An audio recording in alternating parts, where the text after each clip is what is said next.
Hi all. നമ്മുടെ നാട്ടിലൊക്കെ പൊതുവെ പറഞ്ഞു കേട്ടിട്ടുള്ള നമ്മളിൽ ചിലരെങ്കിലും നേരിട്ടനുഭവിച്ചിട്ടുള്ള ഒന്നാണ് വരത്തുപോക്ക് അല്ലെങ്കിൽ തേരോട്ടം എന്നത്. പൊതുവെ ഒരു ദേശത്തെ ആരാധനാമൂർത്തി ഒരു ക്ഷേത്രത്തിൽ നിന്ന് മറ്റൊരു ക്ഷേത്രത്തിലേക്ക് നടത്തുന്ന പാലായനത്തെയാണ് വരത്തുപോക്ക് എന്നതുകൊണ്ട് അർത്ഥമാക്കുന്നത്. ഈ യാത്രയിൽ അവരുടെ വഴിയിൽ തടസ്സമായി നിൽക്കുന്നതിനെയൊക്കെ അത് അടിച്ച് തെറിപ്പിക്കും. അതുകൊണ്ടാണ് വരത്തുപോക്കുള്ള മേഖലയിൽ വീട് വെക്കരുതെന്നും ആ ഭാഗം കാലിയാക്കിയിടണമെന്നുള്ള വാസ്തുശാസ്ത്രപരമായ നിയമം നമ്മുടെ നാട്ടിൽ നിലകൊള്ളുന്നത്. എൻ്റെ ഒരു സുഹൃത്ത് പറഞ്ഞ ഒരു സംഭവം പറയാം. അവൻ്റെ അച്ഛൻ രാത്രി പണി കഴിഞ്ഞ് മടങ്ങി വരുമ്പോൾ കാട്ടിലൂടെ തീപ്പന്തം പിടിച്ചൊരാൾ നടന്നു പോകുന്നത് കണ്ടു. കൂടെയുള്ള ആരെങ്കിലുമായിരിക്കും എന്ന് കരുതി വെളിച്ചം കിട്ടാൻ അദ്ദേഹം അയാളെ പിന്തുടർന്നു. എന്നാൽ അദ്ദേഹത്തിന് എത്ര ശ്രമിച്ചിട്ടും ആ വെളിച്ചത്തിനോടൊപ്പം എത്താൻ സാധിച്ചില്ല. അടുത്തെത്തിയപ്പോഴാണ് അദ്ദേഹം അത് മനസ്സിലാക്കിയത്. അദ്ദേഹത്തിൻ്റെ മുന്നിലൂടെ നടക്കുന്നത് ഒരു മനുഷ്യനല്ല. മനുഷ്യനെ പോലെ കൈകാലുകൾ ഒന്നും അതിനില്ല. അത് വെറും ഒരു തീഗോളമായിരുന്നു.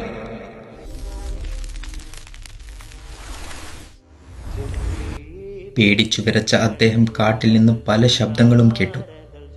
അദ്ദേഹം എവിടെയാണ് എത്തി നിൽക്കുന്നത് എന്ന് അദ്ദേഹം മറന്നുപോയിരുന്നു. മുന്നിൽ കണ്ട വെളിച്ചത്തെ പിന്തുടർന്ന് അദ്ദേഹം കാട്ടിലെവിടെയോ എത്തി നിൽക്കുന്നു. ഭയന്ന് വിറച്ച അദ്ദേഹം എങ്ങനെയോ തപ്പിത്തടഞ്ഞ് വീട്ടിലേക്കെത്തി. പൊതുവെ ഈ വക കാര്യങ്ങളിലൊന്നും ഒരു വിശ്വാസവുമില്ലാതിരുന്ന നല്ല ധൈര്യശാലിയായിരുന്ന ആ മനുഷ്യനെ ഈ സംഭവത്തിന് ശേഷം രാത്രികാലങ്ങളിൽ സഞ്ചരിക്കാൻ ഭയമായിരുന്നു. ഇതുപോലുള്ള പല അനുഭവങ്ങളും നിങ്ങളും കേട്ടിട്ടുണ്ടാവും. ചിലപ്പോൾ നിങ്ങൾ തന്നെ നേരിട്ട് അനുഭവിച്ചിരിക്കാം. നമുക്കിതിൻ്റെ ലോജിക്കൽ സൈഡ് നോക്കാം. നിങ്ങളീ കാണുന്ന ഈ വീഡിയോയിലുള്ള പ്രതിഭാസമാണ് ബോൾ ലൈറ്റ്നിങ്.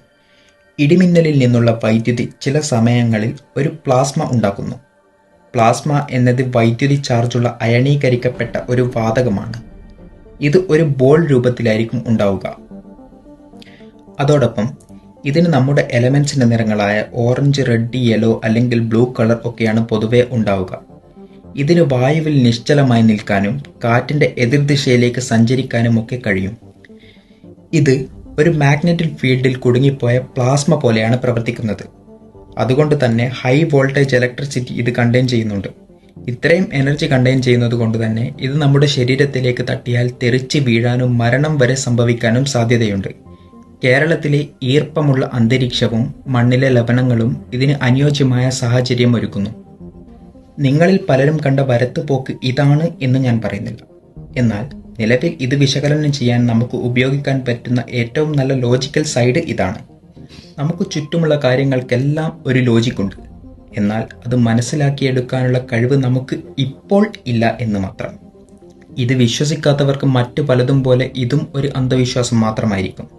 എന്നാൽ ഇത് നേരിട്ട് അനുഭവിച്ചവർക്ക് അവർക്ക് ജീവിതത്തിൽ ഒരിക്കലും മറക്കാൻ കഴിയാത്ത ഭയപ്പെടുത്തുന്ന ഒരു എക്സ്പീരിയൻസ് ആയിരിക്കും. ഇനിയെങ്ങാനും നിങ്ങൾ ഇതുപോലെ കാണാൻ ഇടയായാൽ ക്യൂരിയോസിറ്റി കൊണ്ട് അതിൻ്റെ അടുത്തേക്ക് പോകുന്നതിന് പകരം സേഫായി എവിടെയെങ്കിലും മാറി നിൽക്കുക.